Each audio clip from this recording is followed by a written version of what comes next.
Hello friends, and welcome you all on my Arvind Geography Words YouTube channel. So friends, basically I'm back with the new topic, black soil. Now we are on the track of discussing the soil chapter, that is second chapter. We already have finished first chapter, so we are now on the second chapter and we are dealing with the important topic, that is black soil. So if you are a new viewer, so please subscribe my channel, share it to your friends so that they can get help from it. So without delaying, we'll start now. So we'll start with the black soil. First you see, black soil, already we have discussed alluvial soil. So हमने alluvial soil पढ़ लिया है, अभी हम हैं black soil पे. Okay? So black soil, it is also called regur soil. ये word है उसके साथ पूछता है, तो आपको पता होना चाहिए कि ब्लैक सॉइल को दूसरा भी नाम है जिसका नाम क्या है, रेगुर सॉइल. क्लियर. इसके बाद अगला है word, it is suitable for cotton cultivation. It is suitable for cotton cultivation, so it is also called cotton soil. यानी अगर क्वेश्चन आए कि इसको कॉटन सॉइल क्यों बोलते हैं हम, तो आंसर होगा क्योंकि ये सुटेबल होता है for the cultivation of cotton. Since it is suitable for cultivation of cotton, it is also called cotton soil. So I hope first line is clear. Now we will go for the second. It is also called the residual soil. It is also called residual soil. This is very important. We have dealt with the in situ, ex situ, that is residual soil, and transported soil in the alluvial soil in the previous video. अगर आपने देखा नहीं है तो उसको वहां से एक बार जरूर देखें. अभी हम बात करेंगे residual soil. Since black soil is formed, means it is formed at the place of its origin. मतलब it is formed by the breaking up of lava rock, lava soil from the Deccan Plateau. जहाँ वो rock का weathering होता है ना, वो ये soil वहीं बन जाता है. It is not transported like alluvial soil, so it is called residual soil. जहाँ अपने पैरेंट रॉक से टूटता है ना, उसी जगह ये रुकता है, ये वहीं रहता है ये सॉइल, इसलिए हमने इसका क्या नाम दिया, रेसिडुअल सॉइल. इसके अपोजिट अगर हम बात करें आपकी अलुवियल सॉइल की, तो that is found bye transportation through water, so that is called transported soil. आगे बढ़ रहे हैं. It is fine textured and clay in nature. देखें जितना इंपॉर्टेंट क्वेश्चन है और ये पूरा जो चैप्टर है ना, उसको हमने इसमें रिवाइज करने की कोशिश की है. It is fine textured and clayey in nature, so it is highly water retentive. इसके पास पानी को पकड़ने की क्षमता ज्यादा है, मतलब ज्यादा देर तक ना ये गीला रहता है. उसका कारण क्या है, फाइन टेक्सचर, बिल्कुल बारीक होना, मैदे की तरह बिल्कुल स्मॉल पीस में होना, एंड क्लेड इन नेचर, और इसके अंदर क्ले का अमाउंट ज्यादा होना, लगभग 50% होना. इन दोनों की वजह से ये ज्यादा चिपचिपी हो जाती है, जल्दी सूखती नहीं है. It has more water holding capacity, ज्यादा दिन तक ये गीली रहती है. Okay, next point. Because of its high water retention, it absorbs water and it is difficult for plowing. यानी ये वाटर अगर एब्जॉर्ब कर लेना, तो अगर आप ट्रैक्टर वगैरह लेके जा रहे हो तो उसमें जो उसका व्हील है ना, वो स्लिप करने लगता है, क्योंकि इसका वाटर रिटेंशन पावर ज़्यादा है, ये ज़्यादा वाटर एब्जॉर्ब करता है, वाटर होल्डिंग कैपेसिटी ज़्यादा है. इसलिए अगर बारिश हो गई ना जहाँ ब्लैक सॉइल है, तो वहाँ फिर खेतों को प्लाव करना, जोतना बड़ा मुश्किल होता है, क्योंकि ट्रैक्टर का व्हील वगैरह ना उस पर स्लिप करने लगता है. Done. Next, during dry season it's rains. हाँ, इसका सबसे खास बात क्या है, देखो अगर आपने ब्लैक सॉइल में वाटर ऐड कर लिया ना, तो it will absorb water. Water को एब्जॉर्ब करके ना ये फूल जाता है. जब धूप होगा, गर्मी का समय आएगा ना, तो ये जो एब्जॉर्ब करके वाटर फूला हुआ है ना, ये अपनी पचकने लगता है. क्या होता है, इट स्टार्ट्स श्रिंकिंग, ये पचकने लगेगा. और ऐसा जब करता है ना, तो यहाँ पे जो सॉइल हो गया ना, इसमें क्रैक्स पड़ जाएंगे. क्या पड़ जाते हैं, क्रैक्स. क्रैक्स का मतलब होता है ना, दरार पड़ जाता है सॉइल के अंदर. दरार पड़ेगा, ऊपर से आप देखोगे ना तो उसमें गैप दिखाई देगा, और इस दरार में क्या पेनिट्रेट कर जाएगा, एयर. इस दरार में क्या पेनिट्रेट कर जाता है, हवा. तो हम बेसिकली जो खेत है ना, उसको प्लाव किस लिए करते हैं, ताकि उसमें एयर मिल जाए, हवा मिल जाए, इसीलिए हमने खेत को प्लाव किया. अब यहाँ देखो, ये गीला होने के बाद जो सूखती है ना, तो ऑटोमेटिकली दरार फट गया, उसमें हवा अंदर पेनिट्रेट कर गया, तो इसमें खुद नेचुरल प्लाविंग प्रॉपर्टी है. इसका एक इंपॉर्टेंट क्वेश्चन है, it develops crack with self ploughing property. यानी इसके पास कौन सी प्रॉपर्टी है, सेल्फ प्लाविंग, खुद से अपने आप क्रैक फट गया, उसमें एयर पेनिट्रेट कर गया, ये सॉइल ना खुद प्लॉइंग हो गया। ठीक है, तो ये आप इसको याद रखेंगे। During dry season it shrinks and develops cracks, यानी जब गर्मी का समय आएगा तो ये सिकुड़ता है और क्रैक डेवलप कर जाता है, इसमें इजीली एयर पेनिट्रेट कर ले अंदर, इसलिए इसके पास क्या होता है, self ploughing property. Okay, and the next, as it stores water in the subsoil, means ये ज्यादा वाटर रिटेंशन प्रॉपर्टी है इसका, अपने सब सॉइल यानी टॉप सॉइल के नीचे वाला जो सॉइल होता है ना, इसमें ये काफी दिनों तक वाटर स्टोर करके रखता है। देखो हमने माना कि ये सॉइल हो गया, ठीक है, अब इसका जो अपर लेयर है ना, इस पे जब धूप गिरेगा ना तो ये थोड़ा थोड़ा क्रैक, मतलब ये हार्ड हो जाता है, ऊपर से हार्ड हो गया और यहाँ से क्रैक बन गया। ठीक, अब ये जो हार्ड पार्ट है ना, ये हार्ड हो जाने की वजह से यहाँ से वाटर को जल्दी इवोपरेट नहीं होने देता है, और वाटर कहाँ एब्जॉर्ब है, इसके नीचे वाले सॉइल पे, इसलिए कि अब टेढ़ा हो गया, यहाँ थोड़ा सा दरार आ गया। अब ये जो हार्ड पार्ट है ना, it acts like A cover की तरह काम करता है, और नीचे का जो मॉइस्चर है ना उसको रिटेन करके रखता है, जल्दी ये सॉइल सूखता नहीं है। ठीक है, और ये दरार, इसमें से एयर अंदर पेनिट्रेट कर जाता है। It is suitable for dry farming. Dry farming का मतलब, क्योंकि यहाँ पे इसमें कोई दिक्कत नहीं है, मतलब अगर ये ऑलरेडी वाटर स्टोर करके रखे हुए कहाँ पे, अपने सब सॉइल में, कहाँ पे, सब सॉइल में, तो अगर वो फसल जिनको बारिश की कम आवश्यकता है उनको हम इजीली इसमें उगा सकते हैं। ठीक है, it stores water in subsoil is suitable for dry farming. Okay, why? Because it holds moisture for long period of time. Next, it has high magnesium, lime and iron, ज्यादा है इसमें, but lacks phosphorus, nitrogen and organic matter. यहाँ से हो सकता है question आ जाए।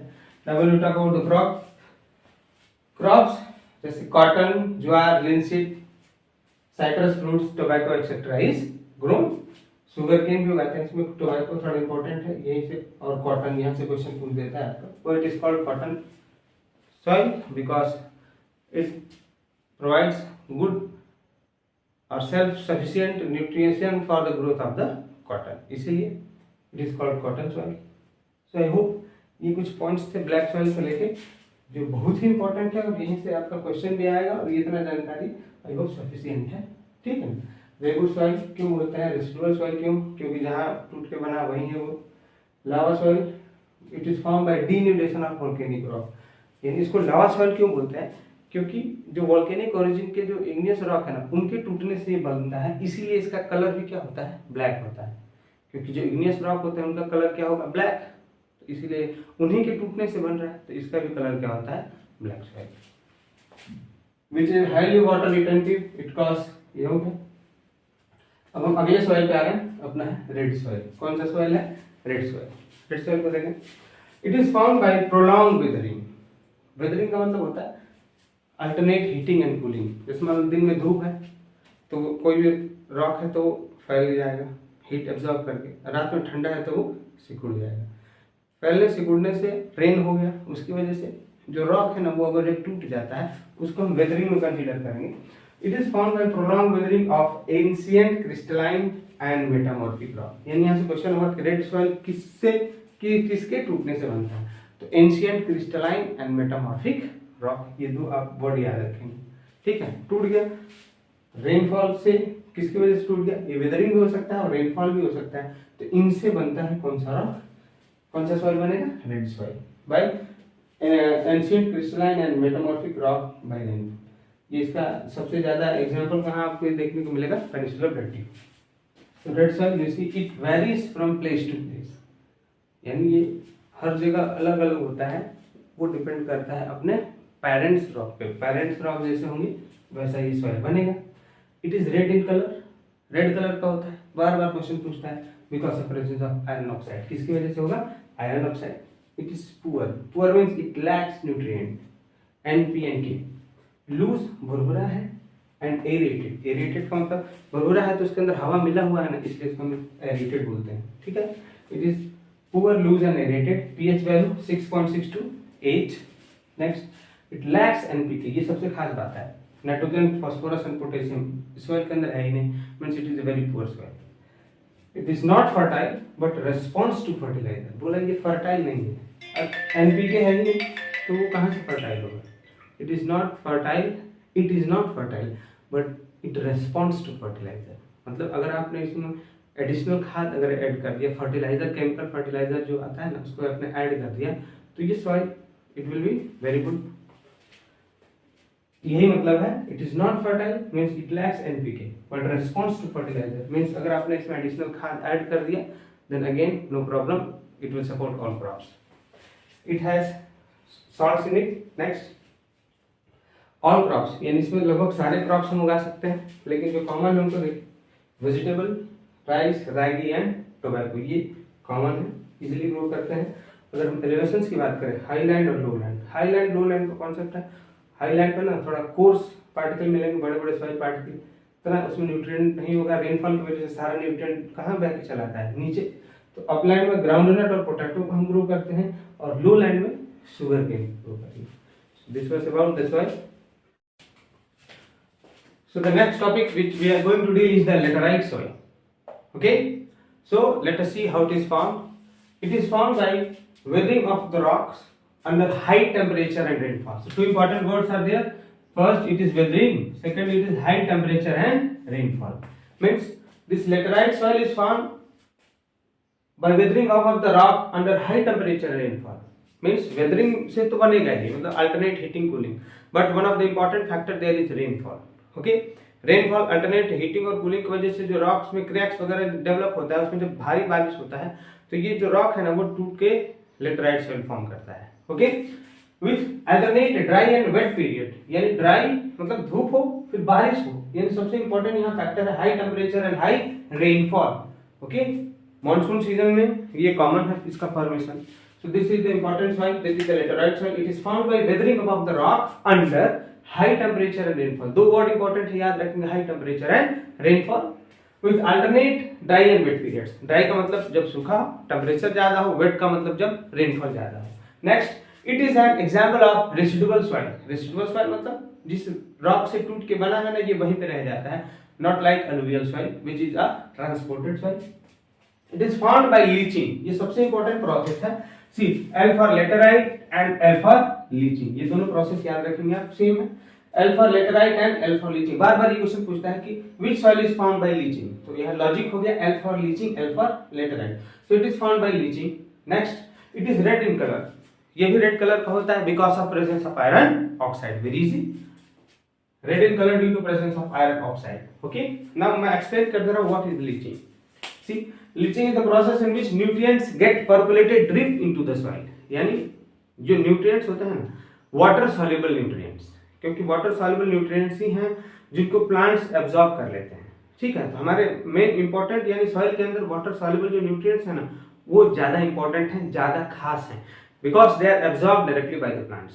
सो nutrient get percolated down into the soil because of heavy rainfall, यानी अगर मान लो कोई ये पर्टिकुलर सॉइल है, बहुत ज्यादा यहाँ रेनफॉल हुआ तो वाटर में जो डिजायर्ड न्यूट्रिएंट्स हैं वो मिल जाएंगे, द सॉल्युबल वन उसमें मिल गए, और वाटर ग्रेविटी की वजह से कहाँ चला जाएगा, नीचे। तो जितना भी इंपॉर्टेंट जो water soluble important mineral nutrients थे ना वो उस पानी के साथ नीचे चले गए, तो ऊपर वाला जो सॉइल है वो क्या हो जाएगा, बेकार हो जाएगा, that will be of no use, यानी वो कम फर्टाइल रहेगा, हमारा ज्यादा यूज का नहीं होगा, इसलिए सॉइल क्या हो गया, खराब हो जाएगा। See, in the soil because of heavy rainfall leaving the top soil unfertile, it is also called desilication. इस प्रोसेस को आप और क्या बोलते हैं, डिसिलिकेशन। इसमें सिलिका जो है वो नीचे चला जाएगा।